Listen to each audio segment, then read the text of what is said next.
नमस्कार मंडळी, मी रोहिणी तुमचं सगळ्यांचं स्वागत करते आपल्या ब्लॉगमध्ये। आज मी आमच्या तिघींचं संध्याकाळचं रुटीन शेअर करणार आहे। आमच्याकडे संध्याकाळी एकदम साधा सिंपल मेनू असतो आणि आज बाहेर खूप पाऊस चालू आहे आणि आपण सिंपल शेंगेची भाजी आणि चपाती बनवणार आहोत। आज पावसात जातो ही पटकन आता शेवग्याची शेंग आता सोलून देतात मला। शिरा काढायचा आहे ना, इथं तोपर्यंत माझी कणिक मळून झाली। लसूण लसकटायचं चालू, भाजीची तयारी। तेल कडक तापलं की त्याच्यामध्ये मोहरी, जिरे आणि कढीपत्ता टाकून घेतलं। कढीपत्ता तडतडल्यानंतर त्याच्यामध्ये आम्ही टोमॅटो वापरतो। सगळ्या भाजीत आमच्याकडे टोमॅटो वापरलं जातं। टोमॅटो टाकून घेतला आणि टोमॅटो छान असा भाजून घेतला। टोमॅटो लवकर शिजण्यासाठी थोडंसं मीठ ॲड केलं आहे त्याच्यामध्ये।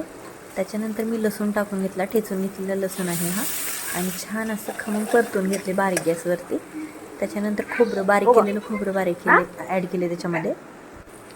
इथं असतंच मेकअप चालू आहे आणि त्याच्यानंतर इथं तेल सुटेपर्यंत खोबरं भाजून घेतले।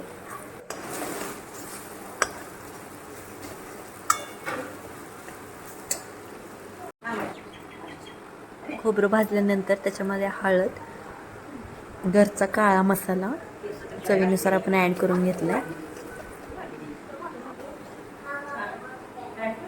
त्याच्यानंतर या भाजलेल्या मसाल्यामध्ये थोडंसं गरम पाणी टाकून हा मसाला शिजवून घेतला आहे। 1 कपभर पाणी टाकलं असेल मी आणि चांगलं तेल सुटेपर्यंत शिजवून घेतला आहे हा मसाला। आणि मसाला शिजल्यानंतर त्याच्यामध्ये कोथिंबीर ॲड केली आणि ज्या शेवग्याच्या शेंगा त्या आहेत त्या ॲड केल्या। त्या धुवून घेतल्यात शेंगा आपण आणि त्या ॲड करून घेतले त्याच्यामध्ये।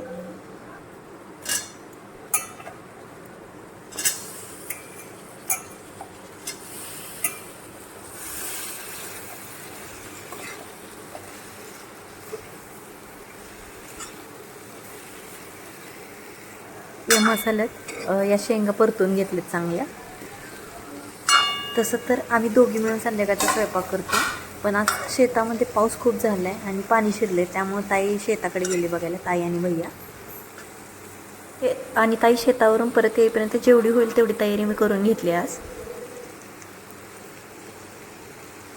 आणि त्याच्यानंतर शेंगदाण्याचं कूट ॲड केले मी, भाजलेलं शेंगदाण्याचं कूट आहे आणि ते ॲड केले आणि थोडं वाफलून घेतल्यानंतर त्याच्यामध्ये गरम पाणी ॲड केले। जेवढे आपल्याला आमटी करायचे तेवढे गरम पाणी ॲड केले त्याच्यामध्ये। आणि शेवटी एकदा नमक बघून नमक ॲड केले त्याच्यामध्ये, चवीनुसार नमक ॲड करायचं।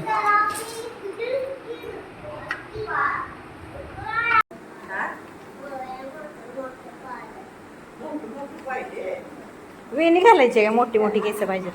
इथं संध्याकाळचा देवाला दिवा लावून ताई चपाती करायला लागली आणि मी मामांसाठी चहा बनवून घेतला।